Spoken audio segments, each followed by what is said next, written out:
Coach, just how frustrating it is to have a 20-point lead, and then you look at what the Spurs got on the offensive end and what you guys were able to do on the defensive end. How do you even capitalize? Yeah, it's disappointing. Disappointing to lose a game after we played.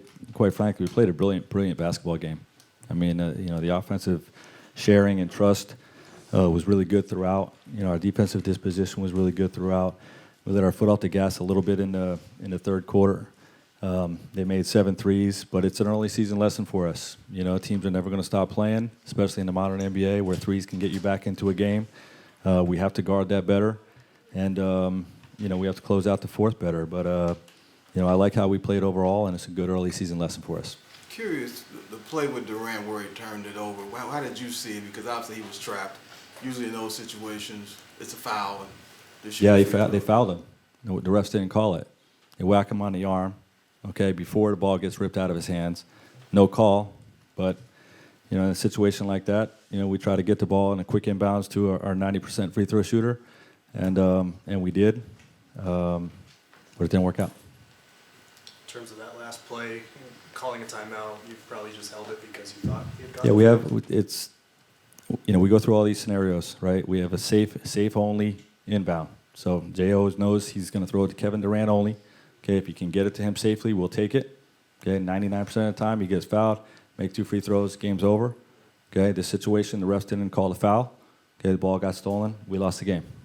You mentioned taking the foot off the gas in the third a little bit. What did you feel offensively or defensively wasn't up? I just thought the energy went out of the building when the shot clock thing made us stand around for 20 minutes. And for whatever reason, we didn't have the same type of defensive energy in that third. So in terms of putting the team away, that's something that you guys did on Saturday. What did you think was the difference in not doing so tonight? These guys just kept playing, and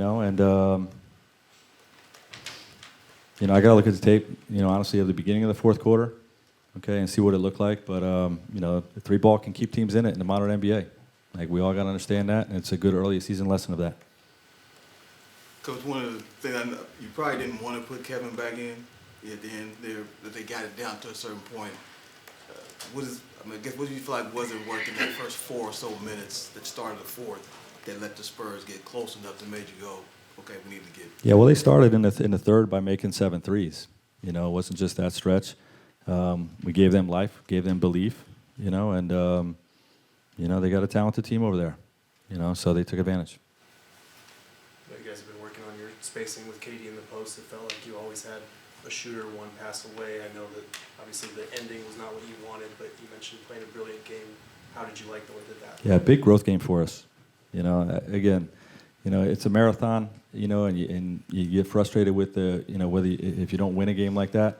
But overall, we did a lot of really positive things. I'm encouraged, but with the steps that we've taken over the last couple of games, and a lot of positives, right there. But you're gonna lose a couple of games throughout the NBA season that you should win, and you're gonna win a few games in the NBA season that you should lose.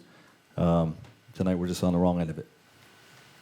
With Eric's shooting, the first 2 games he didn't shoot well, but tonight in the previous game he did shoot well. How do you like that he's finding his groove, despite the loss? Yeah, he's a hell of a weapon for us offensively, and he's played 2 terrific games the last 2 games. Thanks, Coach. Thanks, Coach.